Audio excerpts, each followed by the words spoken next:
Hey guys, today's video is thanks to Jeff Leach. If you want to check him out, go to Jeff Leach Comedian on Facebook Gaming. Give him a follow.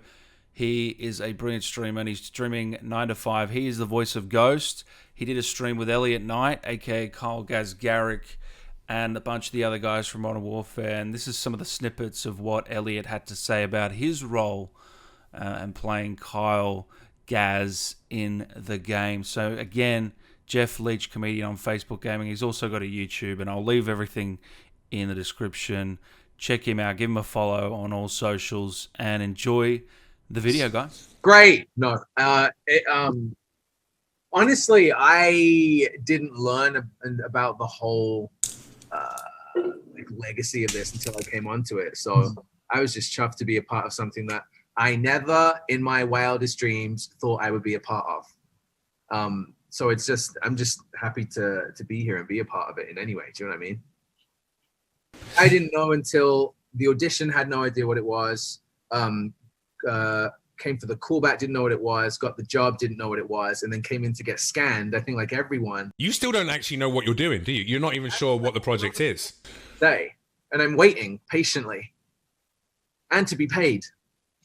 I will say there was definitely some room, I know, for Barry and I, because obviously Captain Price and Gaz are British, English. They were definitely open to us, you know, making sure it sounds right in our native tongue and our dialect, because we want it to be authentic and we don't want it to sound like, you know, often if you don't understand the colloquialisms of a different cultural language, you end up saying things like, "Oh, fish and chips." It's like no one actually says fish and chips. You urchin boy. I would have known it. It's not they put anything like that in, but sometimes we just know certain ways that, you know, it would sound more natural to us, or we had, like, a bit more of an oomph that was real, and they were totally open to us, you know, having that input. What's funny about that scene is because like you say, Gaz at times is the player, so it's first person. I didn't actually film any of that moment apart from the bit that Barry just said at the end after the bomb's gone off. What I did for that was just stand on the stage in front of screens, not for physical motion capture, but just for my voice. So everything that he's saying when he's like, "Oh, I can't do it," and then we need to get it off, that's just me just stood there on my own without Barry, just yelling it at a TV over and over again. So yeah, it's funny. It's really funny to watch how connected everything is, right? Like all the cutscenes and all the scenes we go through. It looks like we just went through and did it as one, but so much of not the cutscene so much, but so much of the gameplay is just lots of different pieces sewn together that people have done individually or with each other. But yeah, I do remember that bit in the game, but I didn't do any of that with Barry apart from the very end bit. But I loved it in the game. I thought it was sick. Well, yeah, definitely with seeing more like physical representation of a different race, a different culture, a different identity. People have reached out about that and just said, you know, it is so cool. COD's been one of my favorite game franchises my whole life. I've never got to play as someone or feel connected to someone or hold someone as a hero who looks like me. I always have to look like someone else to be celebrated and be heroic. Mm-hmm. And for me as well to play it, it's been amazing. And a lot of people have reached out to say, you know, I play, you're my operator, I play as you all the time. I feel so like empowered to just have an option to be someone who is part of the main story who looks more similar to me.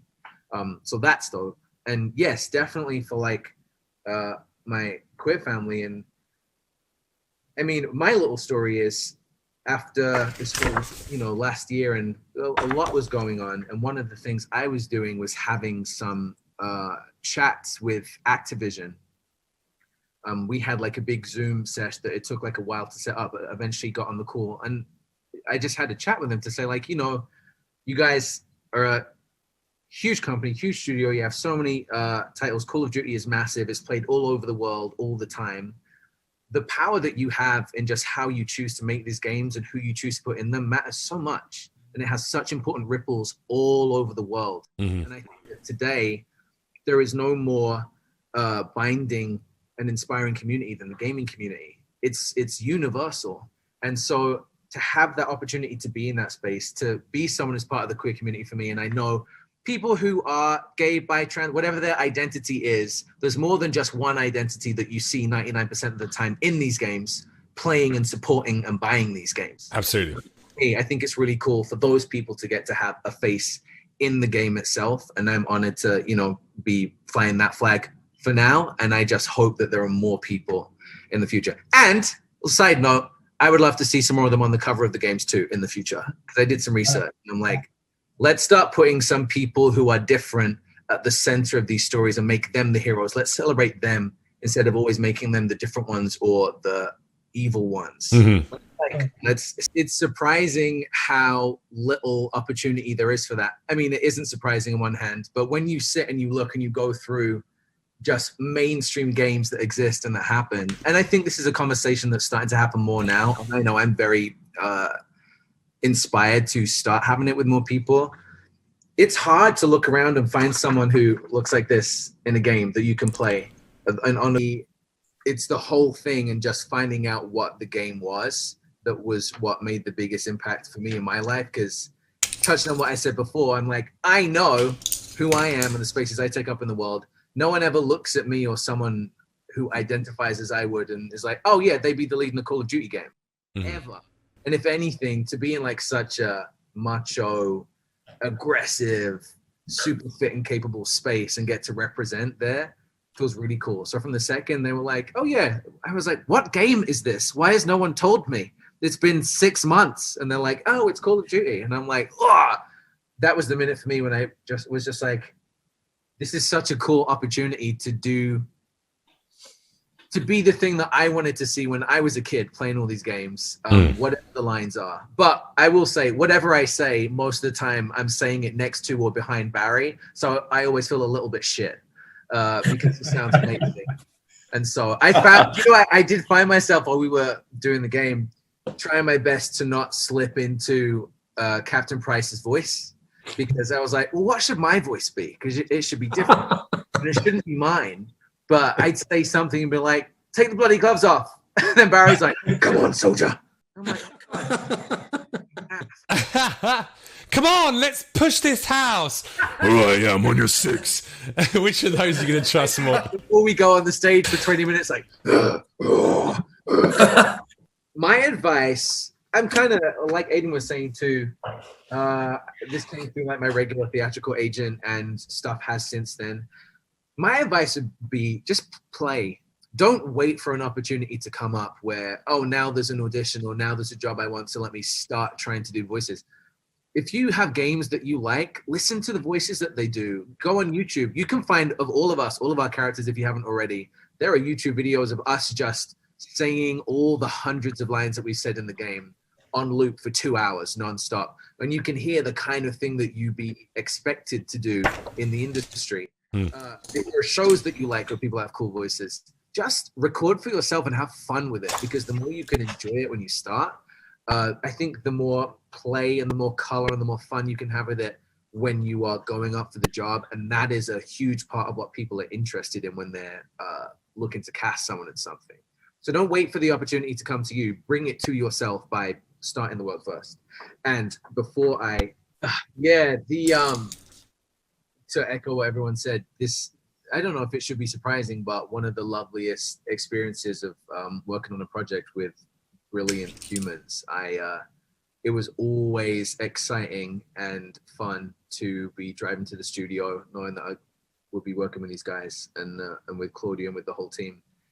And I mean, it's kind of shocking on a game like this. You would play this and not think that we were having as much fun as we were every day that we were in, but we did. And so it's just an honor to be a part of that. It was really, I'll always be grateful for it. The prep, like Barry was saying, everything that you get to wear, all the Velcro stuff, as much as it can be a bit cumbersome when you need to pee, it is great. To have the boots, to have the weapons, to have even to have like the virtual world displayed for you on a screen when they turn the camera around. And obviously we're just in an empty room, but you look up on the monitors around the room, and as the camera moves, you see the game world wherever it points, which is really cool. And in fact, that would be a lot of the times when we would start the day and we calibrate. You come in, you have to do this like a, what's it called? Like a tee off or a tee down? T-pose. T-pose. T-pose, yeah. Yeah. you do this whole like Britney routine, like so it was my highlight of every day to get cowboy.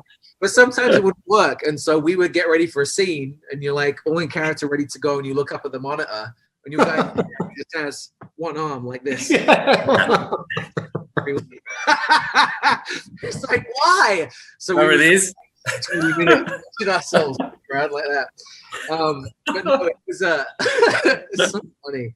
But no, it was honestly, I think for this kind of thing, when we are making believe so much, the most incredible ingredient to have in that is the support and a great energy with your other cast and the crew.